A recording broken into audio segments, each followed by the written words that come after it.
Good morning बच्चों part 1 में आपने राहुल संकृत्यायन जी के बारे में जानकारी प्राप्त की। अब पार्ट 2 में हम ल्हासा की ओर पाठ पर चर्चा करेंगे। बच्चों, तिब्बत की राजधानी ल्हासा है और उसी पर आज हम लोग यह चर्चा करेंगे। बच्चों, ल्हासा की ओर नामक पाठ लेखक की प्रथम तिब्बत यात्रा से लिया गया है। यह यात्रा उन्होंने सन 1929-30 में नेपाल के रास्ते से की थी। बच्चों, उस समय भारतीयों को तिब्बत यात्रा की अनुमति नहीं थी, इसलिए उन्होंने यह यात्रा भिखारी के वेश में की थी। इस यात्रा वृत्तांत में लेखक ने तिब्बत की राजधानी ल्हासा की ओर जाने वाले दुर्गम रास्तों का वर्णन बहुत ही रोचक शैली में उपस्थित किया है। बच्चों, इस पाठ से हमें उस समय के तिब्बती समाज के बारे में भी महत्वपूर्ण जानकारी मिलती है। तिब्बत का सामाजिक जीवन। बच्चों, उस समय तिब्बत का जो सामाजिक जीवन था उसके बारे में यहाँ लेखक ने चर्चा की है।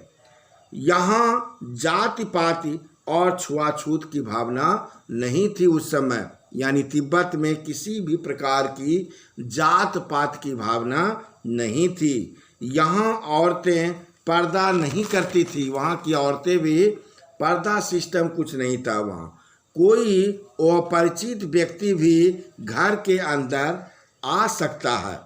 यहाँ की औरतें अपरिचितों को भी चाय बनाकर दे देती हैं।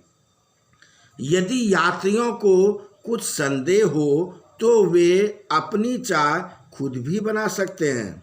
बच्चों, यहाँ चाय, सोडा, मक्खन और नमक डालकर मिट्टी के बर्तन में परोसी जाती है। यद्यपि लेखक और उसका साथी सुमति भिखारी के वेश में थे, तब भी उन्हें थोंगला के आखिरी गांव में ठहरने के लिए अच्छी जगह मिल गई थी।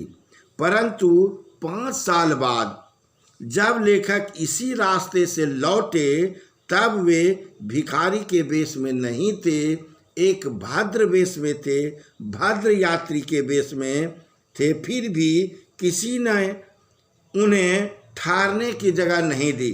उन्हें सबसे गरीब झोपड़ी में रहना पड़ा था।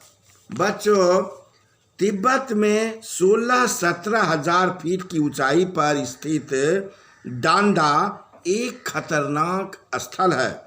यहाँ मीलों तक कोई गांव दिखाई नहीं पड़ता है।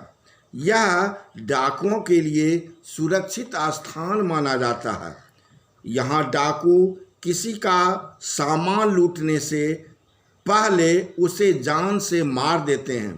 चाकू, बंदूक आदि रखना यहाँ आम बात है। लेखक और सुमति को जहाँ भी खतरा लगता वे टोपी उतारकर भीख मांगने लगते। फलतः लेखक 17-18 हजार फीट ऊंचे डांडे पर पहुंच जाते हैं। वहां सबसे ऊंचे स्थान पर डांडे के देवता का मंदिर था, जिसे पत्थरों व रंग बिरंगी झंडियों से सजाया गया था। बच्चों, बाद में लेखक व सुमति नीचे उतरने लगे तो घोड़े के धीमे चलने के कारण लेखक सही मार्ग से भटक गए। 1.5 मील जाने के बाद पता चला कि रास्ता गलत है। फिर लेखक सुमति से लोंगकोर में मिले। वहाँ उन्हें चाय, सत्तू और थुक्पा, जो एक तरल पदार्थ है, खाने के लिए मिला। लेखक और उसके साथी सुमति तिंगरी के मैदान गए। यहाँ सुमति के बहुत सारे यजमान थे। सुमति अपने यजमानों को बोध गया से लाए गंडे को बांटते थे। सुमति शेखर बिहार में एक भद्र पुरुष से मिले। लेखक को भिखमंगे के वेश में होने पर भी उन्हें आदर मिला। यानी लेखक भिखमंगे के वेश में भी थे तो उसके बाद भी उन्हें वहाँ आदर मिला, है ना बच्चों? राइट। वहाँ एक बौद्ध मंदिर था जहाँ बुद्ध की 103 हस्तलिखित पोथियाँ रखी हुई थी। लेखक उन्हीं पोथियों में रम गए, यानी उन पोथियों को वो पढ़ने लगे। लेखक यानी राहुल शंकरत्यायन जी। सुमति ने यजमानों के पास जाने के बारे में पूछा तो लेखक ने अनुमति दे दी। ठीक है, आप जाइए। परंतु वे उसी दिन दोपहर बाद चले आए। फिर उन्होंने अपना अपना सामान उठाया और बौद्ध भिक्षु नमसे से विदा लेकर चल पड़े। इस प्रकार बच्चों, आज जहां आपको तिब्बती समाज के बारे में जानकारी मिली, वहीं दूसरी ओर ल्हासा की ओर जाने वाली खतरनाक रास्तों का भी रोमांचकारी अनुभव हुआ।